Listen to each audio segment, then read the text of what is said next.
వచ్చిన సిలబస్ ఏందో చెప్పు. ఏం లేదు భయ్యా, 3 రోజుల నుంచి నిద్ర లేదు. వచ్చి కాళ్ళు వస్తామంటావా? ఏం కళాకారుడు ఎంత సున్నితంగా ఉంటాడో ఒక కళాకారుడిగా నేను మీకు చెప్పాల్సిన అవసరం లేదు. ఒక రౌడీ విధవ ఒక 3rd క్లాస్ ఫెలో నా స్టూడియోకి వచ్చి నా దగ్గర పనిచేసే స్టాఫ్ ముందు నన్ను హట్ చేశాడు. హజ్ చేయడం ఏంటండి? కొళ్ళబొడితేను అంతే కదండి. అలా చూస్తారేంటండి? డాక్టర్ల దగ్గర దాదాల దగ్గర ఏది దాచకూడదు, ఉన్నది ఉన్నట్టు చెప్పేయాలి. నువ్వు చెప్పేయటం అయిపోయిందా? మిగిలింది నేను చెప్పుకోనా? అది కూడా నువ్వే చెప్తావా? చెప్పండి సార్.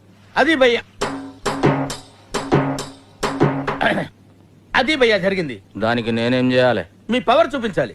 నేనేదో నెంబర్ 1 మ్యూజిక్ డైరెక్టర్ అనే అప్లికేషన్ వద్దు. మార్కెట్ లో మీ రేట్ ఎలా ఉంటే అలా తీసుకోండి. వాడిని ఎలా కొట్టాలంటే నేను చెప్తాను సార్.